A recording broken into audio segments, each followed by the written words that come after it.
Management master कहें या जगत गुरु, गिरधारी कहें या रणछोड़, भगवान कृष्ण के जितने नाम हैं उतनी कहानियां। जीवन जीने के तरीके को अगर किसी ने परिभाषित किया है तो वो कृष्ण हैं। कर्म से होकर परमात्मा तक जाने वाले मार्ग को उन्हीं ने बताया है। संसार से वैराग्य को सिरे से नकारा, कर्म का कोई विकल्प नहीं, ये सिद्ध किया।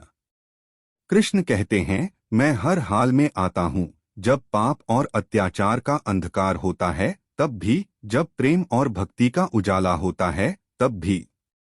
दोनों ही परिस्थिति में मेरा आना निश्चित है। वैसे तो कृष्ण का संपूर्ण जीवन ही एक प्रबंधन की किताब है, जिसे सैकड़ों हजारों बार कहा सुना जा चुका है। कुरुक्षेत्र में दो सेनाओं के बीच खड़े होकर भारी तनाव के समय कृष्ण ने अर्जुन को जो ज्ञान दिया वो दुनिया का श्रेष्ठतम ज्ञान है। गीता का जन्म युद्ध के मैदान में दो सेनाओं के बीच हुआ। जीवन की श्रेष्ठतम बातें भारी तनाव और दबाव में ही होती हैं। अगर आप दिमाग को शांत और मन को स्थिर रखने की कोशिश करें तो सबसे बुरी परिस्थितियों में भी आप अपने लिए कुछ बहुत बेहतरीन निकाल पाएंगे। ये कृष्ण सिखाते हैं। गीता पढ़ने से पहले अगर इसी बात को समझ लिया जाए तो गीता पढ़ना सफल हुआ। कृष्ण का जीवन ऐसी ही बातों से भरा पड़ा है, जरूरत है नजरिए की। उनका जीवन आपके लिए माइथोलॉजी का एक हिस्सा मात्र भी हो सकता है और आपका पूरा जीवन बदलकर रख देने वाला ज्ञान भी। आवश्यकता हमारी है, हम उनके जीवन से लेना क्या चाहते हैं। कृष्ण मात्र कथाओं में पढ़ा या सुना जाने वाला पात्र नहीं है, वो चरित्र और व्यवहार में उतारे जाने वाले देवता हैं। कृष्ण से सीखें कैसे जीवन को श्रेष्ठ बनाया जाए।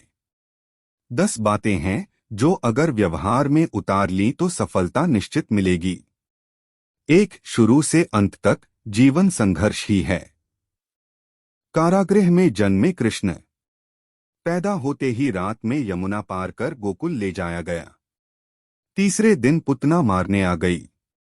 यहां से शुरू हुआ संघर्ष देह त्यागने से पहले द्वारिका डुबोने तक रहा। कृष्ण का जीवन कहता है, आप कोई भी हो, संसार में आए हैं तो संघर्ष हमेशा रहेगा। मानव जीवन में आकर परमात्मा भी सांसारिक चुनौतियों से बच नहीं सकता। कृष्ण ने कभी किसी बात की शिकायत नहीं की, हर परिस्थिति को जिया और जीता। कृष्ण कहते हैं, परिस्थितियों से भागो मत, उसके सामने डटकर खड़े हो जाओ, क्योंकि कर्म करना ही मानव जीवन का पहला कर्तव्य है। हम कर्मों से ही परेशानियों से जीत सकते हैं। 2. स्वस्थ शरीर से ही विजय है। कृष्ण का बचपन माखन मिश्री खाते हुए गुजरा। आज भी भोग लगाते हैं हम, लेकिन ये संकेत कुछ और है। आहार अच्छा हो, शुद्ध हो, बल देने वाला हो। बचपन में शरीर को अच्छा आहार मिलेगा तो ही इंसान युवा होकर वीर बनेगा। शरीर को स्वस्थ रखना है तो बचपन से ध्यान देने की जरूरत है। ये पेरेंटिंग के दौर से गुजर रहे युवाओं के लिए बड़ा मैसेज है। अपने बच्चों को ऐसा खाना दें जो उनको बल दे। सिर्फ स्वाद के लिए ही ना खिलाएं, तभी वे बड़े होकर स्वयं को और समाज को सही दिशा में ले जा पाएंगे। 3. पढ़ाई किताबी ना हो, रचनात्मक हो। कृष्ण ने अपनी शिक्षा मध्य प्रदेश के उज्जैन में सांदीपनी ऋषि के आश्रम में रहकर पूरी की थी। कहा जाता है 64 दिन में उन्होंने 64 कलाओं का ज्ञान हासिल कर लिया था। वैदिक ज्ञान के अलावा उन्होंने कलाएं सीखीं। शिक्षा ऐसी ही होनी चाहिए जो हमारे व्यक्तित्व का रचनात्मक विकास करे। संगीत, नृत्य, युद्ध सहित 64 कलाओं कृष्ण के व्यक्तित्व का हिस्सा हैं। बच्चों में कोरा ज्ञान ना भरें, उनकी रचनात्मकता को नए आयाम मिलें, ऐसी शिक्षा व्यवस्था हो। 4. रिश्तों से ही जीवन है, बिना रिश्तों के कुछ नहीं। कृष्ण ने जीवन भर कभी उन लोगों का साथ नहीं छोड़ा जिनको मन से अपना माना। अर्जुन से वे युवावस्था में मिले, ऐसा महाभारत कहती है। लेकिन अर्जुन से उनका रिश्ता हमेशा मन का रहा। सुदामा हो या उद्धव, कृष्ण ने जिसे अपना मान लिया उसका साथ जीवन भर दिया। रिश्तों के लिए कृष्ण ने कई लड़ाइयां लड़ी और रिश्तों से ही कई लड़ाइयां जीती। उनका सीधा संदेश है, सांसारिक इंसान की सबसे बड़ी धरोहर रिश्ते ही हैं।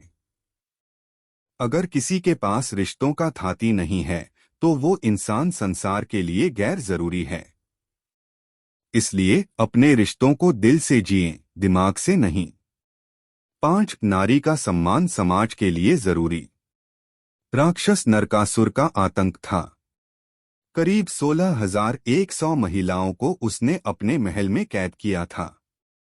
महिलाओं से बलात्कार में उसे सुख मिलता था। कृष्ण ने उसे मारा, सभी महिलाओं को मुक्त कराया।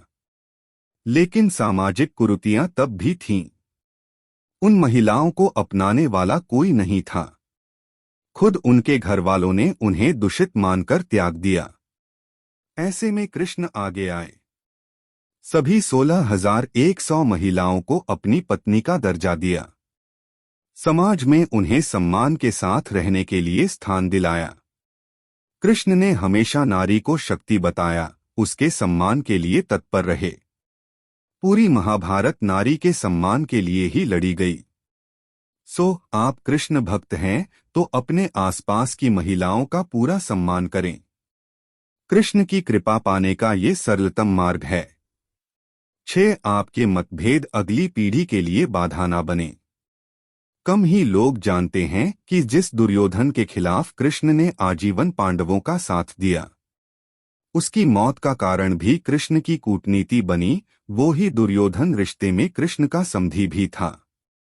कृष्ण के पुत्र सांब ने दुर्योधन की बेटी लक्ष्मणा का अपहरण करके उससे विवाह किया था। क्योंकि लक्ष्मणा सांब से विवाह करना चाहती थी, लेकिन दुर्योधन खिलाफ था। सांब को कौरवों ने बंदी भी बनाया था।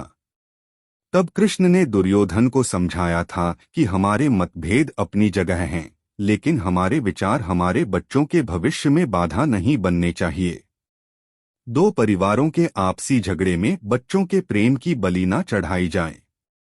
कृष्ण ने लक्ष्मणा को पूरे सम्मान के साथ अपने यहाँ रखा। दुर्योधन से उनका मतभेद हमेशा रहा, लेकिन उन्होंने उसका प्रभाव कभी लक्ष्मणा और सांब की गृहस्थी पर नहीं पड़ने दिया। 7 शांति का मार्ग ही विकास का रास्ता है। कृष्ण ने महाभारत युद्ध के पहले शांति से समझौता करने के लिए पांडवों और कौरवों के बीच मध्यस्थता की। हालांकि दोनों ही पक्ष युद्ध लड़ने के लिए आतुर थे, लेकिन कृष्ण ने हमेशा चाहा कि कैसे भी युद्ध टल जाए। झगड़ों से कभी समस्याओं का समाधान नहीं होता है। शांति के मार्ग पर चलकर ही हम समाज का रचनात्मक विकास कर सकते हैं। कृष्ण ने समाज की शांति से मन की शांति तक दुनिया को ये समझाया कि कोई भी परेशानी तब तक मिट नहीं सकती जब तक वहां शांति ना हो, फिर चाहे वो समाज हो या हमारा खुद का मन। शांति से ही सुख मिल सकता है, साधनों से नहीं। 8 हमेशा दूरगामी परिणाम सोचें। महाभारत में जुए की घटना के बाद पांडवों को वनवास हो गया। कृष्ण ने अर्जुन को समझाया कि ये समय भविष्य के लिए तैयारी करने का है। महादेव शिव, देवराज इंद्र और दुर्गा की तपस्या करने को कहा। कृष्ण जानते थे कि दुर्योधन को कितना भी समझाया जाए, वो पांडवों को कभी उनका राज्य नहीं लौटाएगा। तब शक्ति और सामर्थ्य की जरूरत होगी। कर्ण के कुंडल कवच पांडवों की जीत में आड़े आएंगे, ये भी वे जानते थे। उन्होंने हर चीज पर बहुत दूरगामी सोच रखी। कोई भी फैसला तात्कालिक आवेश में नहीं लिया। हर चीज के लिए आने वाली पीढ़ियों तक का सोचा। यही सोच समाज का निर्माण करती है। 9 हर परिस्थिति में मन शांत और दिमाग स्थिर रहे। पांडवों के राजसूय यज्ञ में शिशुपाल कृष्ण को अपशब्द कहता रहा। छोटा भाई था लेकिन मर्यादाएं तोड़ दी। पूरी सभा चकित थी, कुछ क्रोधित भी थे, लेकिन कृष्ण शांत थे, मुस्कुरा रहे थे। शांति दूत बनकर गए तो दुर्योधन ने अपमान किया। कृष्ण शांत रहे। अगर हमारा दिमाग स्थिर है, मन शांत है, तभी हम कोई सही निर्णय ले पाएंगे।